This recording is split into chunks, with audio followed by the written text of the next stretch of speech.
ایک صحابی رسول ہے جن کا نام ہے حبیب بن زید. حبیب بن زید رضی اللہ تعالیٰ عنہ انصاری صحابی ہیں، اور یہ وہ صحابی ہیں کہ حضور اکرم صلی اللہ تعالیٰ علیہ وسلم نے جب مکہ مکرمہ میں اعلان نبوت کے بعد کچھ صحابہ مدینے سے انصار صحابہ آئے تھے اور بیعت عقبہ ہوئی تھی. اس بیعت عقبہ میں یہ حضرت زید بھی شامل تھے، اپنے والد کے ساتھ آئے تھے. ان کے والد کا نام تھا زید بن عاصم، اور یہ ہیں حبیب بن زید بن عاصم رضی اللہ تعالیٰ. یہ وہ شخص ہیں کہ بچپن میں میرے نبی کے ہاتھ پر بیعت کی، بچپن میں میرے نبی کے ہاتھ پر بیعت کی، اور جب حضور اکرم صلی اللہ علیہ وسلم مدینہ تشریف لائے تو یہ جوانی کی دہلیز پہ قدم رکھ رہے تھے، اور حضور اکرم صلی اللہ علیہ وسلم کے ساتھ رہے. ہر جنگ میں، ہر مارکے میں، ہر معاملے میں حضور اکرم صلی اللہ علیہ وسلم کے ساتھ شانہ بشانہ رہے. اور ان کی والدہ وہ بھی حضور اکرم صلی اللہ علیہ وسلم پر جان نچھاور کرنے والی، ان کے والد بھی حضور پر جان نچھاور کرنے والے. جب تربیت اس انداز میں ہو رہی تھی تو ان کا کارنامہ سنیے، پھر کارنامہ انہوں نے کیا سر انجام دیا. مسیلمہ کذاب جب اس نے دعوی نبوت کیا تو اس کی کہانی شاید آپ نے سنی ہو. حضور اکرم صلی اللہ علیہ وسلم کی بارگاہ میں حاضر ہوا تھا. بوڑھا شخص تھا، 100 سے زیادہ عمر تھی اس کی، 100 سال سے زیادہ عمر تھی اس کی، اور وہ کہا کرتا تھا کہ اس کا دعویٰ کیا تھا کہ میں بھی اس نبوت کے امر میں محمد عربی صلی اللہ علیہ وسلم کا شریک کیا گیا ہوں، یعنی شراکت کا دعوے دار، شراکت کا دعوے دار. وہ خط لکھتا، حضور اکرم صلی اللہ علیہ وسلم کے پاس اس کا خط آیا اور اس نے کہا کہ آپ اس معاملے میں، نبوت کے معاملے میں مجھے بھی آپ کا شریک کار بنایا گیا ہے، لہٰذا آدھی سلطنت آپ کی ہے اور آدھی میری ہے. میرے نبی صلی اللہ علیہ وسلم نے خط لکھا اور فرمایا کہ یہ زمین کسی کی بادشاہت، کسی کی ملکیت نہیں ہے، یہ اللہ کی ہے، اور اللہ جسے چاہتا ہے عطا فرما دیتا ہے. اور یہ خط آپ نے بھیج دیا، اس پر کوئی اثر نہیں ہوا، وہ اپنی باتوں میں مگن رہا، اپنا لشکر تیار کرتا رہا. پھر حضور اکرم صلی اللہ علیہ وسلم نے اس کی رہنمائی کے لیے ایک اور خط لکھا، اس کی ہدایت کے لیے ایک اور خط لکھا، اور وہ خط دیا حبیب بن زید کو. حبیب بن زید کو وہ خط دیا، ارشاد فرمایا جائے اور مسیلمہ کذاب کو یہ خط پیش کرے میری طرف سے. جب حبیب بن زید وہاں پہنچتے ہیں، مسیلمہ کذاب دیکھتا ہے، خط کو جیسے ہی پڑھتا ہے غضبناک ہو جاتا ہے، غصے میں آ جاتا ہے، کالا نیلا ہو جاتا ہے، اور اپنے لوگوں کو بلاتا ہے. حبیب بن زید رضی اللہ تعالیٰ عنہ کو باندھنے کا حکم دیتا ہے، سب لوگوں کو جمع کر لیتا ہے اور سب کے سامنے پوچھتا ہے حضرت حبیب بن زید رضی اللہ تعالیٰ عنہ سے کہ اتشہد ان محمد رسول اللہ، کیا تم یہ گواہی دیتے ہو کہ محمد صلی اللہ علیہ وسلم اللہ کے رسول ہیں؟ حضرت حبیب بن زید کہتے ہیں انی اشہد ان محمد رسول اللہ، کہ میں گواہی دیتا ہوں محمد عربی صلی اللہ علیہ وسلم اللہ کے رسول ہیں. پھر وہ کہتا ہے اتشہد انی رسول اللہ، کیا تم یہ گواہی دیتا ہو کہ میں بھی اللہ کا رسول ہوں؟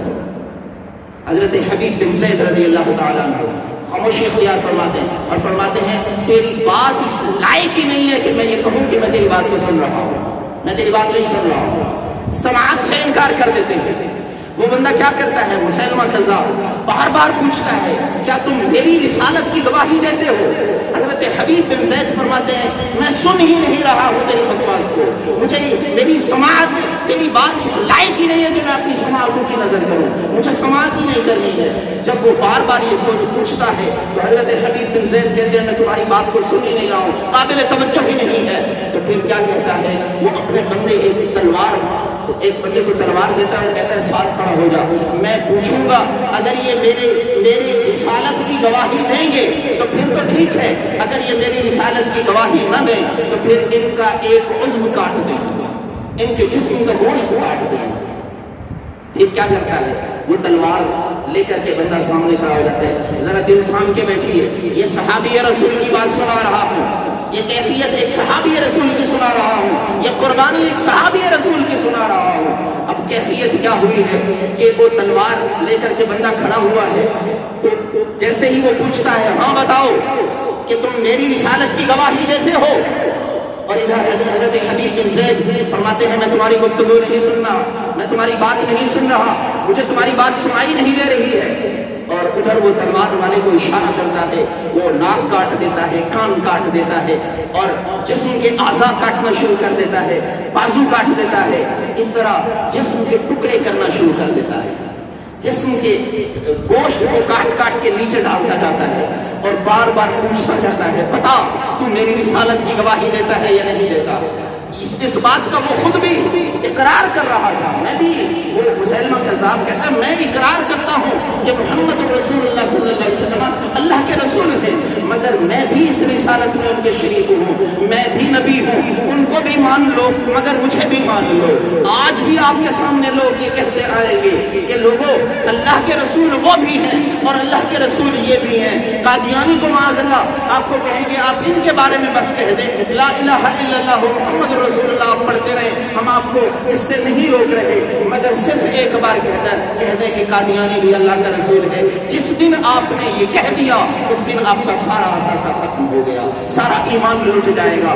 اب دیکھیے اس نوجوان صحابی رسول کا قصہ کہ انہوں نے اپنے جسم کے اعضاء کو زندہ کٹتے ہوئے تو برداشت کر لیا، مگر زبان پر یہ نہ لائے کہ تو بھی اللہ کا رسول ہو سکتا ہے، یہ قبول نہ کیا تو کٹتا رہا، جسم کے اعضاء کٹتے رہے، اور آخر میں جب مسلمہ کذاب کو غصہ آیا اور اس نے دیکھا کہ یہ میری بات پر گونگا بن جاتا ہے، اور جب میں کہتا ہوں کیا تو گواہی دیتا ہے کہ محمد اللہ کے رسول ہے، تب یہ بولنے لگتا ہے، بلند آواز سے بولنے لگتا ہے ہاں میں گواہی دیتا ہوں محمد اللہ کے رسول ہے۔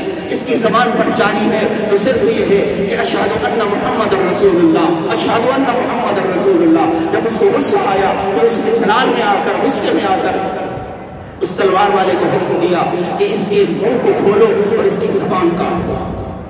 منہ کھولا گیا، زبان کاٹی گئی، اور راوی لکھتا ہے کہ حضرت حبیب بن زید کے جسم کے ذرے ذرے سے خون رس رہا تھا، منہ سے خون بہ رہا تھا، اور پھر گونگے ہو چکے تھے، زبان کاٹی جا چکی تھی۔ اس کے باوجود اس نے پھر کہا کیا تو گواہی دیتا ہے کہ محمد اللہ کے رسول ہے؟ تو اشارہ برأسہ ہی حضرت حبیب بن زید نے سر کے اشارے سے یوں کہا میں گواہی دیتا ہوں محمد اللہ کے رسول۔ اور پھر جب اس نے کہا کہ کیا تو گواہی دیتا ہے کہ میں اللہ کا رسول ہوں، حضرت حبیب بن زید زبان کٹ چکی ہے، جسم کے اعضاء کٹ چکے ہیں، بازو کٹ چکے ہیں، مگر زبان کے اشارے سے کہہ رہے ہیں نہیں تو اللہ کا رسول نہیں ہو سکتا ہے۔ ہم سے تو سبحان اللہ بھی اونچی نہیں کی جائے، اونچی آواز سے بولو، کسی سے ڈرتے ہیں ہم؟ اونچی آواز سے بولیے سبحان اللہ۔ یہ صحابی رسول کا واقعہ سنا رہا۔ اب ہم اپنے آپ کو دیکھیں کہ ہم کتنی قربانی دے سکتے ہیں، ہماری کیا کیفیت ہے، ہم کتنا درد برداشت کر سکتے ہیں، کتنا دکھ جھیل سکتے ہیں اس تحفظ ناموس رسالت کے لیے، اس تحفظ ختم نبوت کے لیے۔ اور یاد رکھو یہ وہ معرکہ ہے جہاں جانے قربان کر کے حاصل ہو جاؤ، جانے قربان کر کے یہ معرکہ حاصل کیا جا سکتا ہے، یہ جنگ جیتی جا سکتی ہے۔ یہاں خون کی ندیاں بھی بہہ سکتی ہیں، یہاں حافظوں کو بھی کٹنا پڑے گا، یہاں عالموں کو بھی کٹنا پڑے گا۔ یہ جنگ ایسی چھڑ گئی ہے کہ اب جب تک یہاں جانوں کے نذرانے نہیں آئیں گے تب تک اس کا فیصلہ نہیں ہونے والا، اور اس کے لیے ہمیں تیار ہونا پڑے گا، اس کے لیے ہمیں تیار ہونا پڑے گا۔ حضرت حبیب بن زید رضی اللہ تعالیٰ عنہ جب ان کی یہ کیفیت ہوئی اور آخر میں راوی لکھتے ہیں کہ ان کی گردن کو نہیں کاٹا گیا، ان کی گردن کو نہیں کاٹا گیا، ان کو شہید نہیں کیا گیا، ان کو یوں تڑپتے تڑپتے چھوڑ دیا گیا۔ اسی درد اور علم کی وجہ سے، اسی دردناک عالم میں وہ تڑپتے تڑپتے ان کی روح کفن سے اچھلی سے پرواز کر جاتی ہے۔ اور کیا فرماتے ہیں کسی شاعر نے کہا یہ ایک جان کیا